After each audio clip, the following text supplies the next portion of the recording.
లోకి అయితే కాంగ్రెస్ ఉంది. అయితే ఇక్కడ బై ఎలక్షన్స్ అయితే జరగబోతున్నాయి లోకల్ కాన్స్టిట్యూన్సీలో. సో మళ్ళీ బీఆర్ఎస్ వచ్చే అవకాశం ఉందంటారా? లేదు కాంగ్రెస్ వస్తదంటారా? బీఆర్ఎస్ఏ వస్తుందండి. సింపతి మీద బీఆర్ఎస్ఏ వస్తుంది. ఇంకొకటి కాంగ్రెస్ పాలన ఎవరికి సరిగా అర్థం కావడం లేదు, కరెక్ట్గా వాళ్ళు చేయడం లేదు. కానీ అధికారంలోకి చూసుకున్నట్టయితే కాంగ్రెస్ ఉంది, లోకల్లో కూడా కాంగ్రెస్ వస్తే సపోర్ట్ ఉంటుంది అంటున్నారు కదా. సర్పంచ్ ఎలక్షన్స్ పెట్టమనండి, ఎవరున్నారు ఏంది అనేది తెలిసిపోద్ది. కాంగ్రెస్ అంత వర్క్ లేదండి, వాళ్ళ కరెక్ట్గా లేరు అక్కడ. ఓకే, అంటే 6 గ్యారంటీస్లో అనే కాన్సెప్ట్ అనే బీఆర్ఎస్ వస్తే యూజ్ ఏముంటుంది అంటారు అసలు?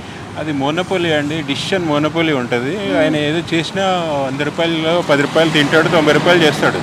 ఇక్కడ వీళ్ళు 50% చేస్తున్నారు కూడా అర్థం కావడం లేదు. ఓకే, సో అంటే కాంగ్రెస్లో కూడా సక్రమంగా లేరు, వాళ్ళనే పార్టీలో గొడవలు అవుతున్నాయి. అక్కడ చూసుకుంటే కవిత కూడా సపరేట్ పార్టీ పెట్టే అవకాశం ఉంది అని అంటున్నారు కదా.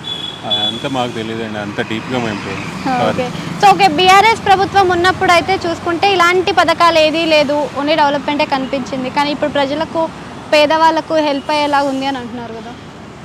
అది ఎవరికి హెల్ప్ అవుతుందో తెలియదండి. ఓకే, సో అసలు ఫ్రీ పథకాలు అనేవి కరెక్ట్ అంటారా? అది అనవసరం అసలు యాక్చువల్గా. ఆ ప్లేస్లో ఏ పథకాలు పెడితే బాగుండేది ఫ్రీగా?